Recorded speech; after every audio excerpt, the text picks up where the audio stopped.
اعوذ باللہ من الشیطان الرجیم بسم اللہ الرحمن الرحیم۔ السلام علیکم ورحمۃ اللہ وبرکاتہ۔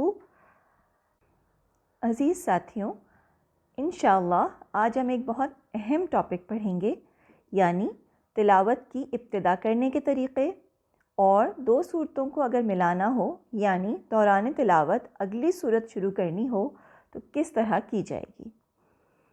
اگر کوئی تلاوت کا آغاز سورت کی ابتدا سے کرنا چاہتا ہے تو اسے چاہیے کہ پہلے استعاذہ یعنی اعوذ باللہ من الشیطان الرجیم اور پھر بسملہ یعنی بسم اللہ الرحمن الرحیم پڑھے۔ تو اگر کوئی تلاوت کا آغاز کسی سورت کی ابتدا یعنی پہلی آیت سے کرنا چاہتا ہے تو وہ پہلے استعاذہ پڑھے گا اور پھر بسملہ۔ سورت کی ابتدا استعاذہ اور بسملہ سے کرنے کے 4 جائز طریقے ہیں۔ نمبر 1، قطع الجمیع یعنی سب کو ایک دوسرے سے الگ کرنا۔ اس کا مطلب یہ ہے کہ پہلے استعاذہ پڑھنا، پھر رکنا، پھر بسملہ پڑھنا، پھر رکنا اور پھر سورہ شروع کرنا۔ اس کی مثال ہے اعوذ باللہ من الشیطان الرجیم بسم اللہ الرحمن الرحیم قل هو اللہ احد۔ استعاذہ کے بعد رک کے سانس لی، پھر بسملہ پڑھا، پھر رک کے سانس لی اور پھر سورت کی پہلی آیت پڑھی۔ یہ سب سے آسان اور نبی کریم صلی اللہ علیہ وسلم کا پسندیدہ طریقہ ہے۔ دوسرا طریقہ وصل الجمیع یعنی سب کو آپس میں ملانا۔ مطلب یہ ہے کہ استعاذہ، بسملہ اور سورت کی پہلی آیت کو ایک ہی سانس میں پڑھنا۔ یہ طریقہ عام طور پر بہت ماہر قاری حضرات ہی استعمال کرتے ہیں کیونکہ عام پڑھنے والوں کے لیے یہ کافی مشکل ہو جاتا ہے۔ اس کی مثال دیکھیے، اعوذ باللہ من الشیطان الرجیم بسم اللہ الرحمن الرحیم قل هو اللہ احد۔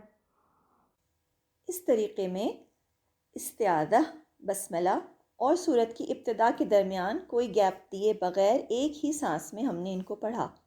یہ طریقہ بھی جائز ہے۔ تیسرا طریقہ وصل البسملہ بالسورہ یعنی پہلے استعاذہ پڑھنا، پھر رکنا، پھر بسملہ اور سورہ کی پہلی آیت کو ایک ہی سانس میں پڑھنا۔ اس کی مثال دیکھیے، اعوذ باللہ من الشیطان الرجیم بسم اللہ الرحمن الرحیم قل هو اللہ احد۔ یعنی استعاذہ کے بعد سانس لی اور پھر بسملہ کو سورت کے ساتھ ملا کے پڑھا۔ یہ بھی جائز طریقہ ہے۔ چوتھا طریقہ وصل الاستعاذہ بالبسملہ یعنی استعاذہ اور بسملہ کو ساتھ ملانا۔ یہاں استعاذہ اور بسملہ کو ایک ہی سانس میں پڑھا جاتا ہے، پھر سانس لے کر سورت کی ابتدا کی جاتی ہے۔ اس کی مثال دیکھیے، اعوذ باللہ من الشیطان الرجیم بسم اللہ الرحمن الرحیم قل هو اللہ احد۔ یہ چاروں طریقے جو ابھی بیان کیے گئے ہیں یہ چاروں درست طریقے ہیں۔ ان میں سے کسی طریقے پہ بھی آپ سورت کی ابتدا کر سکتے ہیں۔ اس کے بعد ہم البسملہ بین السورتین کے بارے میں پڑھیں گے، یعنی 2 صورتوں کے درمیان بسملہ کیسے پڑھی جائے۔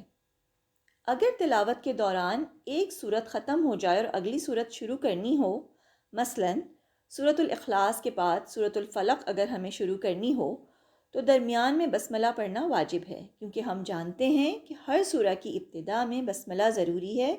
حضرت جبرائیل علیہ السلام ہر سورت کی پہلی آیات کے ساتھ بسملہ لے کر آئے تھے، سوائے سورۃ التوبہ کے۔ آپ جانتے ہیں کہ ہم تجوید کے اصولوں کو امام حفص عاصم من طریق الشاطبیہ کے مطابق پڑھ رہے ہیں۔ اس طریقے میں 2 صورتوں کے درمیان بسملہ پڑھنا لازمی ہے، سوائے سورۃ الانفال اور سورۃ التوبہ کے۔ یعنی اگر سورۃ الانفال ختم کر کے سورۃ التوبہ شروع کی جائے تو بسملہ نہیں پڑھی جائے گی، کیونکہ سورۃ التوبہ بغیر بسملہ کے ہی نازل کی گئی تھی، اور اس کی وجہ اس سورت کا مضمون ہے جس سے اللہ سبحانہ و تعالیٰ کا قہر ظاہر ہوتا ہے۔ جب دوران تلاوت ایک سورت کے بعد دوسری سورت شروع کرنی ہو تو درمیان میں بسملہ پڑھنے کے بھی 4 طریقے ہیں۔ ان میں سے 3 طریقے جائز ہیں جبکہ ایک طریقہ جائز نہیں۔ 2 سورتوں کے درمیان بسملہ پڑھنے کے جائز طریقے پہلے ہم آپ کو بتائیں گے۔ پہلا طریقہ قطع الکلی، تینوں کو الگ الگ پڑھنا، یعنی قاری پہلی سورت ختم کرتا ہے، پھر سانس لے، پھر بسملہ پڑھے، پھر سانس لے اور پھر اگلی سورت کی ابتدا کرے۔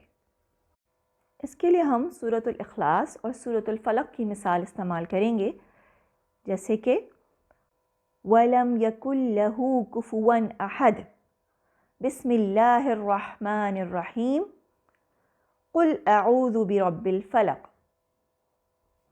سورۃ الاخلاص کی آخری آیت کے بعد سانس لیا، بسملہ پڑھا، پھر سانس لیا اور پھر سورۃ الفلق کی ابتدا کی۔ دوسرا طریقہ وصل الکلی، یعنی سب کو ملا کر پڑھنا۔ اس کے معنی ہیں کہ قاری پہلی سورت کی آخری آیت اور پھر بسملہ اور پھر اگلی سورت کی پہلی آیت کو ایک ہی سانس میں پڑھے۔ یہ طریقہ بھی مشکل ہے مگر جائز ہے۔ مثال کے طور پر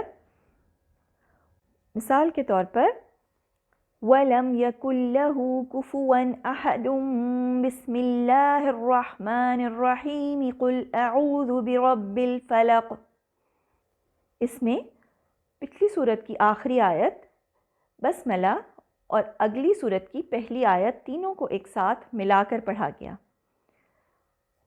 تیسرا جائز طریقہ وصل البسملہ بالأول السورہ، یہ طریقہ بھی جائز ہے، یعنی قاری پہلی سورت کی آخری آیت پڑھ کر رک کر سانس لیتا ہے، پھر بسملہ اور اگلی سورت کی پہلی آیت ملا کر پڑھتا ہے۔ مثال کے طور پر وَلَمْ يَكُنْ لَهُ كُفُوًا أَحَدٌ بسم اللہ الرحمن الرحیم قُلْ أَعُوذُ بِرَبِّ الْفَلَقِ۔ یہ تو 3 جائز طریقے تھے۔ اب چوتھا طریقہ جو کہ جائز نہیں ہے۔ اس طریقے میں پہلی سورت کی آخری آیت کو البسملہ کے ساتھ ملا کر پڑھنا، پھر رک کر سانس لینا، پھر اگلی سورت کی پہلی آیت کو پڑھنا۔ یہ طریقہ سننے والے کو اس غلط فہمی میں مبتلا کر سکتا ہے کہ بسملہ شاید پہلی سورت کی آخری آیت ہے، اس لیے یہ طریقہ جائز نہیں ہے۔ اس کی مثال دیکھیے وَلَمْ يَكُنْ لَهُ كُفُوًا أَحَدٌ بسم اللہ الرحمن الرحیم قُلْ أَعُوذُ بِرَبِّ الْفَلَقِ۔ امید ہے کہ انشاءاللہ آج کے لیسن کو آپ لوگ اچھی طرح سے سمجھ پائے ہوں گے۔ جو کچھ بھی آپ لوگ پڑھیں اور سنیں اس کے نوٹس لازمی بنائیے۔ انشاءاللہ اللہ سبحانہ وتعالی آپ سب کی اس راستے میں مدد فرمائیں گے۔ جزاکن اللہ خیرا کثیرا واحسن الجزاء۔ السلام علیکم ورحمۃ اللہ وبرکاتہ۔